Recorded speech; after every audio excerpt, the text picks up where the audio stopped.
Vera Paseki, Eshar Drive, Middletown. I have a little bit of a different perspective. I never look at one budget year in isolation. Every time the tax levy is set, that number accumulates. There's no removing it. There's no taking it back. You accumulate every year. It builds upon the next year, or the previous year, I should say. Looking at what Amy has put forward, she has put forward a change that lowers the tax levy for the public with very minimal impact on the proposed budget. A majority is you're moving stuff up into the prior year, you have a change of accounting of some sort for the debt service. So I think, and you also have access to the bank cap if there is something in the following year. You can go back and get that tax levy. So I tend to be on the conservative side because again, once the public is taxed, there's no taking that back and it just adds on and accumulates up one on top of the other. So thank you for listening. Thank you, Vera. That's it? Okay, seeing no more hands, I'd like to close. Is there one? We just have one more pop-up. Okay, Marguerite, stop. okay. Hi, thank you, everyone. I am also very concerned with the extremely low proposed capital reserves. Also, capturing the debt service this year seems to be kicking the stone down the road. Unless you're willing to. Dr. Stalker, could you just provide your name for the record again? Marguerite Stalker. Thank you very much. I believe that capturing the debt service this year seems to be kicking the stone down the road. Unless you're willing to take advantage of banked cap, which I hope this board considers in the next coming years if you do vote for this budget, I'm fearful of the health of this budget.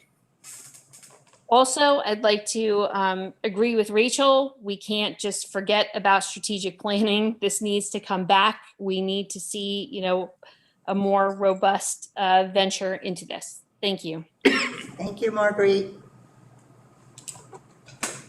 Nobody else? Okay, being no more hands raised, I'd like to close the public portion.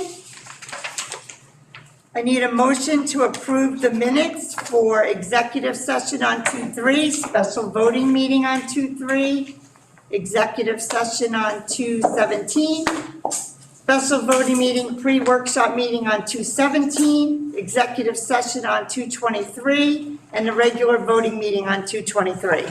So moved. Second. Discussion? All in favor? Aye. Opposed? Abstentions? Under the president's report, I'd like to let the community know about a scholarship coming from our township. The New Jersey State League of Municipalities has an excellent scholarship opportunity for high school juniors and seniors from the township of Middletown. We have teamed up to offer 3 $1,000 scholarships through the Lewis Bay Second Future Municipal Leaders Scholarship Competition. The statewide scholarship competition centers on the theme this year on how has local government played a role in your life regarding the ongoing pandemic, and seeks to advance the virtues of elected and volunteer members of the municipal government. We're going to post the scholarship and the application on the website, send it to the guidance counselors in both high schools.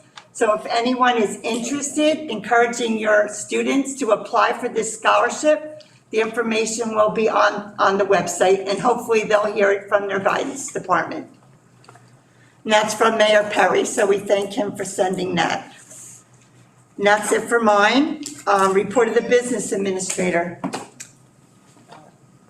We have items 1 through 4, which represent the financial reports for the month of February 2021 and the bill list for February 24th through March 23rd. Do I have a motion? Second, anybody? Second. Okay. Discussion? All in favor? Aye. Aye. Opposed? Abstentions? The superintendent's update. All right, I have two things tonight. The first, I just want to reiterate what our student speaker, Sophia, announced today in her report, that Friday is Social Emotional Learning Day. Our schools will hold activities that foster the SLE competencies of self-awareness, self-management, social awareness, relationship skills, and responsible decision-making. So on Friday and throughout the week, many of our schools are going to do it for the whole week. We'll have these activities for the students just to highlight social emotional learning. I mean, this goes on in our schools all the time, but it's especially going to be highlighted this week. We will also have a change to the dates of state testing, and this is due to a conflict between the New Jersey College Board AP Test Administration dates and the revised New Jersey Student Learning Administration window that was announced late last week. So the AP and the state tests now are, the schedule we had now needs to be revised. So the New Jersey SLA grade 9 English and the Algebra 1 for the 9th and 10th grades that are currently taking Algebra 1 will now be administered on May 17th to the 20th. And the grade 11 NJSLA Science will now be administered on May 13th and 14th. None of the elementary and middle school NJSLA test administration dates are impacted at this time. And all this information will be posted and disseminated to parents shortly. We're working on more detail regarding changes to the test that the New Jersey Department of Education has said are forthcoming. Once we receive these dates, we will advise the board and the community of any additional changes or revisions if they are necessary. The assessment schedule on the district website has already been adjusted to reflect these changes. One thing I should mention is that the state has put a waiver to the Federal Department of Education to, for the whole state not to have testing this year. So if that is approved, there will be even more changes. So just wanted you to be aware and to look out. You can go on the website and see what the new dates are as of now. All right, that's it. That's it. Okay, thank you. Okay, can we have a roll call vote on number 2, the approval of the tentative budget for 2021-2022? Need a motion? So moved. Second? Second. Discussion. Roll call. Mrs. Caminiti? Yes. Mr. Donlin? No. Mr. Gymo? No, I'm sorry, no. No. Mr. Heffernan? Yes. Mr. Little? Yes. Mrs. Tobacco? Yes. Mrs. Wright? Yes. Mr. Capone? Yes. Mrs. Minuis? Yes. Motion carries. All right, I need a motion for number 3 through 9. So moved. Second. Discussion? All in favor? Aye. Aye. Opposed? I'm opposed to number 3. Abstentions? Okay, under technology, there's nothing. Student services, we're going to be pulling under number 3, letter B, settlement agreement 18410. That will not be on the vote. So we need a motion to accept 1 through 4. So moved. Second. Discussion? All in favor? Aye. Opposed? Abstentions? All righty. We need a motion under facilities for number 1. So moved. Seconded. Discussion? All in favor? Aye. Opposed? Opposed? Abstentions? Okay, under policy, no action for policy 1. So there's no action on these policies, right? It's a first reading. First reading, okay. And the same for the abolishment on number 3? No, the abolishment is action. Okay. We need a motion for number 3, the abolishment of policy and regulation guides for 7430. So moved. Seconded. Do we just want to reiterate under discussion why we're abolishing this one? It's really just because that the components of that policy have been incorporated in other district policies, so it's redundant at this point, and the other policies would be more updated for these requirements. Thank you. I just wanted to make the public aware. Okay, all in favor? Aye. Aye. Opposed? Abstentions? We need a motion for number 1 and 2 under curriculum. So moved. Second. Discussion. All in favor? Aye. Aye. Opposed? Abstentions? Okay, under finance, we need a motion for number 1 through 3. So moved. Seconded. Discussion. All in favor? Aye. Opposed? Abstentions? Okay, and we're going into personnel. Can I have a motion for number 1 through 5? So moved. Second. Seconded. Discussion. All in favor? Aye. Aye. Opposed? Abstentions? Okay, I need a motion for number 6 and 7. So moved. So moved. Second. Discussion? All in favor? Aye. Opposed? Abstentions? All right, I need a motion for number 9. We need number 8. Oh, number 8, sorry. Number 8 and number 9. So moved. Seconded. Discussion? All in favor? Aye. Opposed? Abstention? Can we have a roll call vote for number 10? A motion and a second. Yeah? Motion? So moved. Second. Okay, roll call?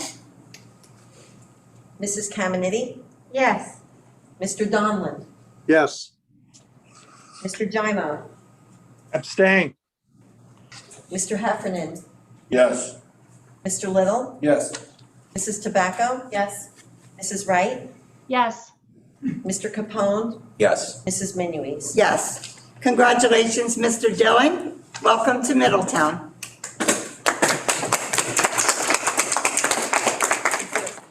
Mrs. Minuis, I think Mr. Rotolo was going to bring Mr. Dillon into the meeting.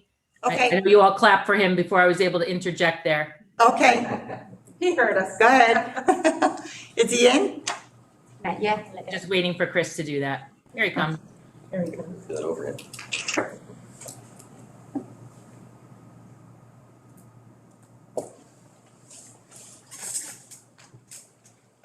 Congratulations, Mr. Dillon. Welcome to Middletown.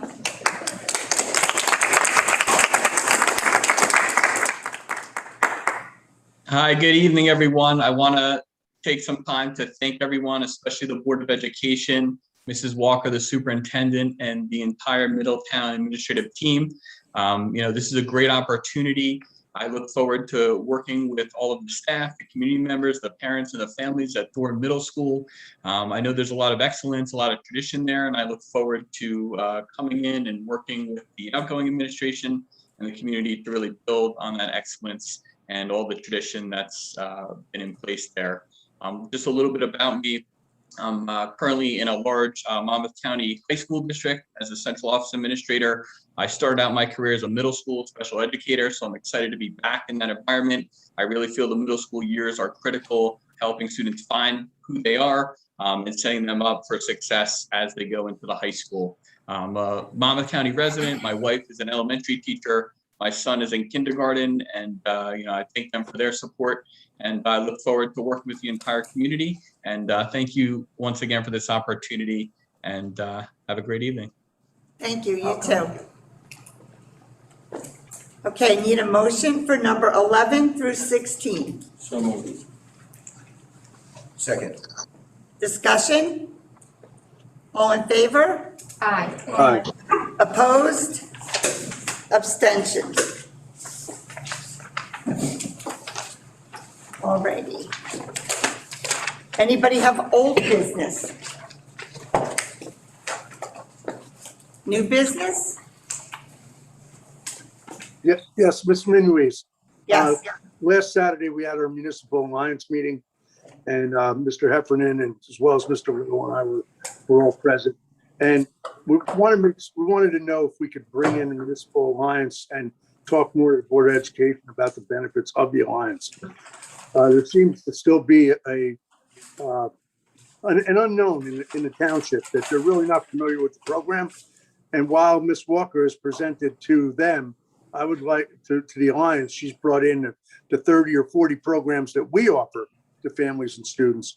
We'd like to know if we can bring in the Alliance to come in one night and spend 15, 20 minutes going over the things that they do to also, help the township. I think it's a great idea, Mike, because Frank and I have also spoken that we haven't really gotten an Alliance update, and we think that maybe monthly, that would be important to also add to our committee reports at the workshop. So definitely bringing them in, I'm all for it. I'll reach out to Angela and, keep Mr. Heffernan and John in the loop, and we'll go from there. Okay? All right, thank you so much. Just let us Thank you. know and we can try to work it into our workshop. Yes, thanks. Yeah, I think it's going to be particularly important. Obviously they run Project Plus for us, which the fifth graders, is a tremendous program. But I think there's, not getting into the political part of it, but the legalization of marijuana and the challenges it presents for children in terms of the laws, in terms of reporting or not reporting to parents. So there's a lot of people, who are sort of concerned about that. And I think as a school district, part of our, we see it a lot where with vaping, we don't know what kind of substances are in there, kids and drug use. So it'd be interesting to sort of, bring them in and let them talk about some of the things they're thinking about. And we give updates. They have minutes to to the meetings. That big stuff going on right now. Yeah, that's really good. But we've been thinking about that. We have liaisons there, so it would be really good for us to hear the monthly updates. Yep. So that we all know what's going on. Updates. And the community also that are not part of it. Yep, the more we talk about it, the more people will know about it. Yes, I agree 100%. Joan, I was remiss and I forgot an update on lunches during. Oh, right ahead. Yeah. I was just gonna ask you about it. Yeah, so Mr. Ranella, can you do the update on lunches right now? I forgot to. Sure.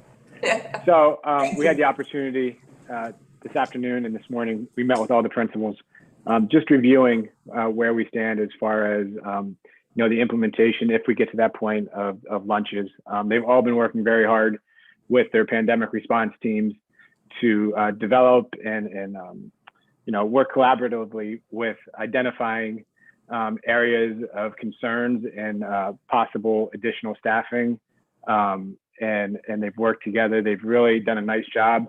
We all feel that we're moving in the right direction, and that when the time is appropriate and ready to go, that we will have the plans in place.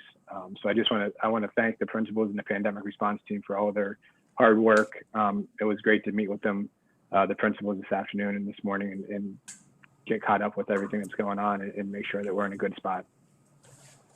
Thank you. On that, Mary Ellen, in terms of the challenges that PRTs are coming up with for each building, and the trigger events of how we can do it, like, do we know what the goal is that we're achieving? In other words, I've been asked questions, right? Like, what are we trying to achieve, like, for going a full day? And I know people have different opinions on it, but the school district is trying to achieve X by going full day. So what would that mean? Here are some of the constraints. Yeah, so what we're trying to achieve is just kind of get to the end of our reentry plan, our reopening plan, which is to, every time we're either, basically every move we made, every phase we made, was to increase in-person instructional time for students. So whether it was, bringing the special, classes in all day, bringing special education kids in 5 days, allowing the students who are remote to begin in-person instruction, collapsing the cohorts, it all increased in-person instruction for the students. This is just the last step we have to do. We still have part of phase 6. Once we get through phase 6 at the middle school, this will be the last step to increase in-person instruction in the afternoons, because that's all virtual now. And students are losing instructional time. Not only are they losing in-person instruction, the day is shorter, so our classes are shorter. The amount of time spent on each, curricular area is shortened. And as we saw in some of the data that was presented last week, is that there are some gaps that we're seeing because of that, shortness in those days. There's some skills that just aren't being practiced as much as they would be if we were in a full day. So the goal is to have students in a full day. The challenge to that is lunches. And that's what because you have to eat lunch when you're in all day, you have to eat. So that's what we're trying to solve. And our principals are really in a good space right now in determining the locations in their building, and some had to add an extra lunch. So it's kind of a little change to the schedule. So we're at that point right now, but we still have to have extra supervision because we've expanded where lunch is being served in the building. So now there's a need for more supervision. That's why we put out the posting for the lunch aides. So we're working on that. That does take time. There's also lunch distribution. We have to work on that. That's the next step. So these are kind of the next steps we're working on. There's some equipment that we have to get, whether it be little tables or whatever for, areas that don't normally seat students, or to seat more students in areas that do normally seat the students. So these are the things that we're working through. So we're on the road. I think the biggest hurdle was just trying to find enough places in the building and build the schedule around using those spaces. And I think we've done that. That was the discussion today. This was we've been discussing this and meeting with them all the time, but today it just seemed like it really crystallized for everybody. So I think we're in a good place there to keep moving forward with the rest of the plan, so that when we are ready to do this, everything's in place. Is there a target or cutoff date? In other words, where we say our target date's X, or if we get past a certain date, then we're just gonna say, listen. There's no target date, but I can tell you it can't be before the next voting meeting, because we have to hire the supervision. Okay. So that is essential. Getting close to there. Now, I'll be honest with you, we're going into testing, so you wouldn't want to start on a state testing week, because the lunches will interfere with that, because some of the schools have a lot of lunches. So there's a couple of things that we have to look at. Doesn't mean that we can't start before testing week and then just do a shortened day on testing days again and then go back to the lunches. But so we know we're not starting before the next voting meeting. That's about the most information that we have right now. Thank you, appreciate that. Thank you. Yeah. Thank you, because we do get a lot of questions, and we're not part of that discussion yet, and we will be when the public is, I'm sure. We feel confident we'll be ready when the health data is there and we have the staffing hired. And I think that was a good thing, because before this, there were a lot of hurdles that the PRTs were working through, and it was more difficult in some schools than others, in some levels than others. Yes. So we felt that we were in a pretty good place. I mean, there's still a lot to solve, but we're in a pretty good place.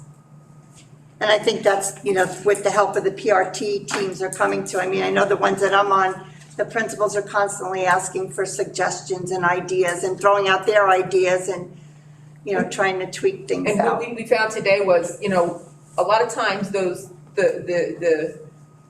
people on the PRTs that aren't schedulers and haven't lived this, lunch schedule for, in the building, come up with some really good ideas, because we kind of look at it one way and, they're kind of coming at it at a different angle. So it's really been a great collaboration, I think, to have the parents and the teachers and the administrators all working together. And definitely a better product than if, And I think the other important thing to keep on the record is that when you do decide to do this, virtual will still be in place until the end of the year if people choose it. Yes. Anybody else want to add to?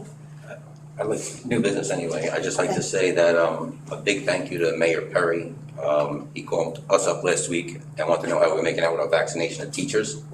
I explained to him where we're at. We're doing very well moving forward. And he did offer HMH Bayshore Hospital for the next week of any remaining staff, teacher who still wants to get vaccinated. It's open for them this week. So I just want to say thank you to Mayor Perry for that, reaching out and actually helping us move along even quicker. And to your point, Frank, between the VNA that you helped facilitate and the Bayshore Hospital, there's been almost 600 staff members who have been vaccinated or have an appointment within the next day or two, but the majority of them are already vaccinated. I think some are already on their second shot. We're ahead of all the other districts and very proud to say that. Yes, we were. Frank, thank you for working with Mrs. Walker and her team and getting these opportunities available to us, and all Mrs. Walker's hard work too. I mean, you guys did a great job. I mean, everybody who wants it has been offered it. The staff is grateful. Yeah, I can tell you that. I think they're very grateful, yes. Thank you. Any other new business? Okay, let's open up to public comment. Okay, we'll start with Lauren. The last name, so hopefully Lauren can provide her full name for the record before she begins things. Okay. My name is Lauren Abramson. I live on Colton Court in Leonardo. I'm a parent of a fourth grader at Leonardo Grade School. I've contacted both the board members and the team of administrators regarding the hot topic of moving to a full day, but I only heard back from Board of Ed members and wanted to make sure that the administration had the opportunity to hear me. At Leonardo's pandemic response team meeting last week, the only topic up for discussion was lunch, how to fit it into the school day, how to make changes to the current schedule to allow students to safely eat in the building, how to arrange this tiny school to suit the current climate, how many people would have to be hired by the April meeting. And the obvious answer to the parents on the committee is that there really is no safe way to include lunch in the day while maintaining the integrity of the day. So my most pressing question is simply why? Why do we have to move to a full day for approximately 30 days of school after the next meeting? Because minus testing, minus the last week of school. Safety reasons aside, the inclusion of lunch is at the sake of curriculum. And I say that because the elementary students who currently meet in small groups from 2 to 3 p.m. will no longer have that option. Small groups cannot really currently take place in the classroom. So teachers have been utilizing that hour at the end of the day to reach their struggling students and their quiet students and the students that need a bit more motivation and confidence. But with the full day schedule, that can't happen. Currently fully virtual students, if we move to full day, will not have any time to meet with their teachers. That 2 to 3 hour is PM hours when the teachers check in with their virtual students, but those students would not have the opportunity to meet with their teachers. So while virtual would still be the option, the integrity of that would not be maintained. Other virtual classes wouldn't be able to take place. Small groups that are seen by specialists and G&T classes won't have a space to work within the schools and no time to meet virtually. And then the other part of this problem is that nobody can yet answer for all of the parents who are curious, what happens to the families who don't feel comfortable having their child eat in the building? Are they forced to be fully virtual for the entire day? And if so, how will they maintain the relationships with their teachers and peers, which is, a pressing issue as well. The teachers worked really hard to cultivate these relationships by inviting students to meet with them from 2 to 3, allowing breakout rooms to occur so students can maintain friendships. But with a full day, how would they be motivated to show up and actively learn when the teachers are unable to give them the attention they need? So we all know the health risks and we know the expense of adding staffing for lunch, and my time here is limited, so I won't get into those, but the logistics to make all this work in a tiny elementary school is insane. I do think that Middletown has done a great job in scheduling and rolling out the phases slowly, but I also realize that the squeaky wheels got the grease. There's a lot of loud parents who are talking about what their kid is missing out on, but at this point in the year, things like childcare and aftercare issues have all been taken care of. The integrity of the curriculum would disintegrate, the relationships would disintegrate, and we see what happened in Homedale. So provided that parents can be responsible with quarantining after break and they can be responsible with parties, the end really is in sight. And so I cannot understand the risk of taking so many backward steps for just a few days of school. Thank you. Thank you. Next is Stacy Jones.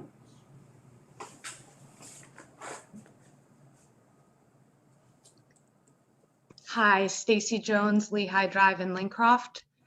I wanted to also speak to the issue of moving to lunches in the district. I have previously also sent notes to the administration. I'm concerned that you're being short-sighted in looking to try to implement an end phase to get to full day and disregarding the health and safety risk that's involved.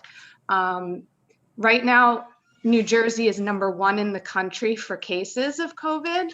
I know we all want to be on the other side of this pandemic, but just because we want it to be over doesn't mean that it is. Also, Monmouth County is #1 in the state of New Jersey for cases right now.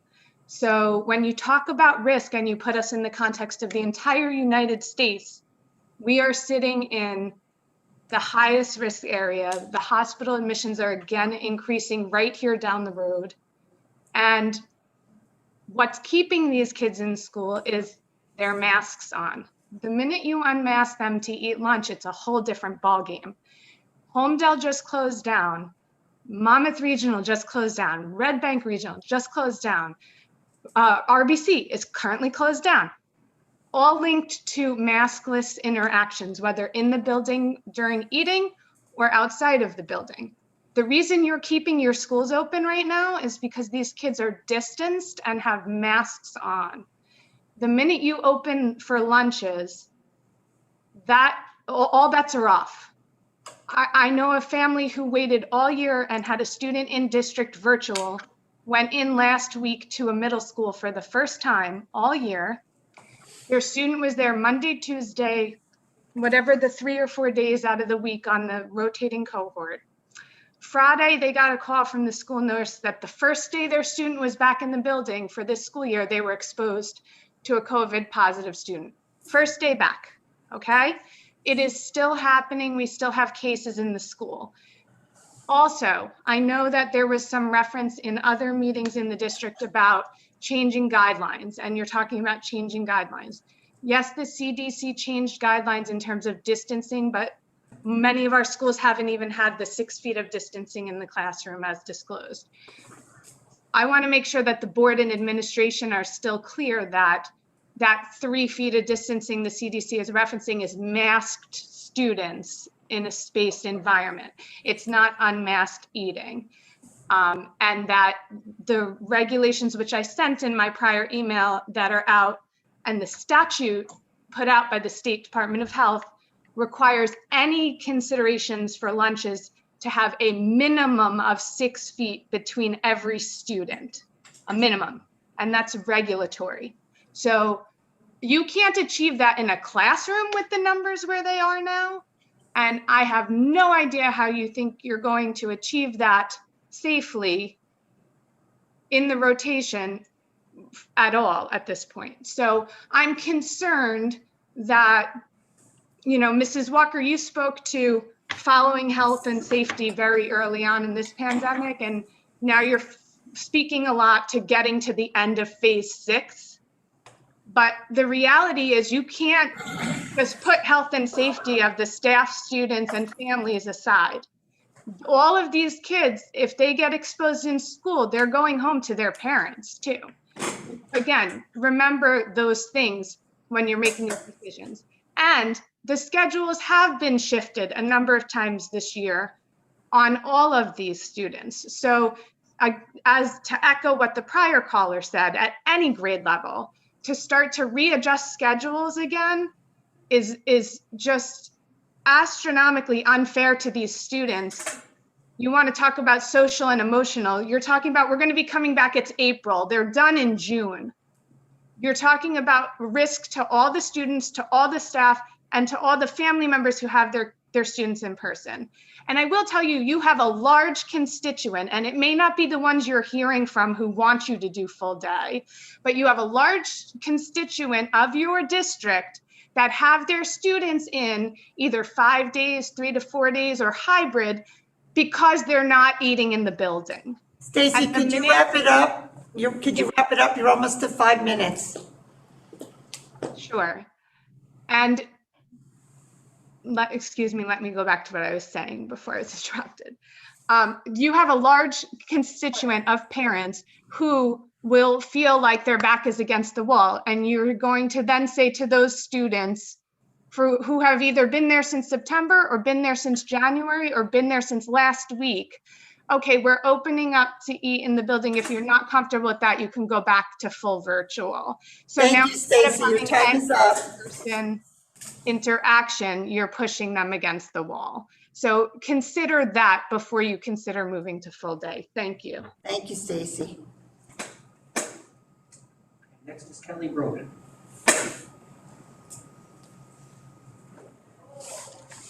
Hi, everybody.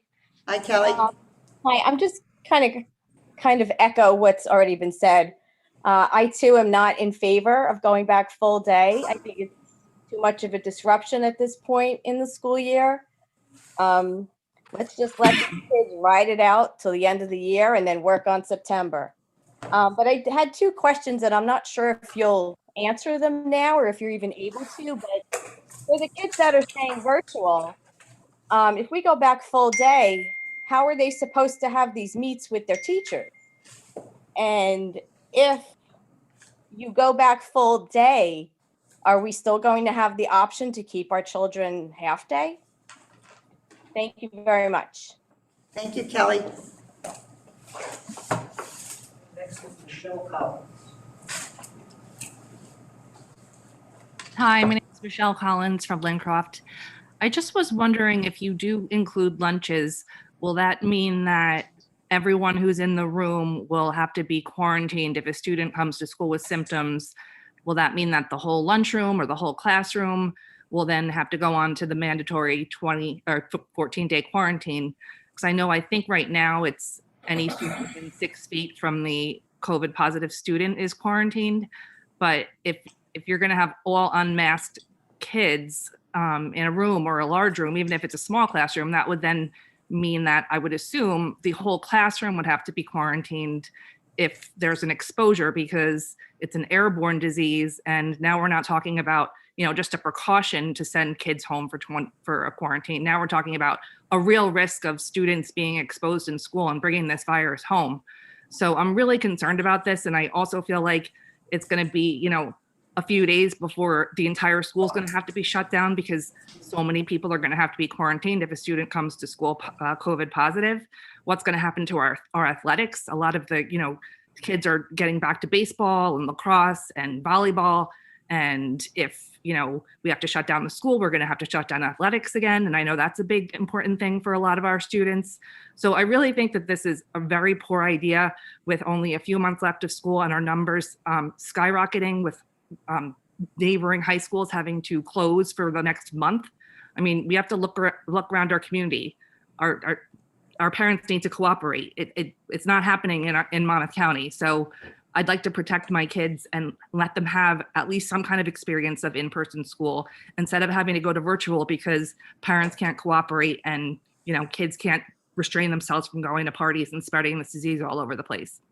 So thanks for listening. Thanks, Michelle. Nobody else? All right, seeing no other hands raised, I'd like to make a motion to adjourn the meeting. Second. All in favor? Aye. Opposed? Abstentions? Thank you, everybody. Have a great weekend.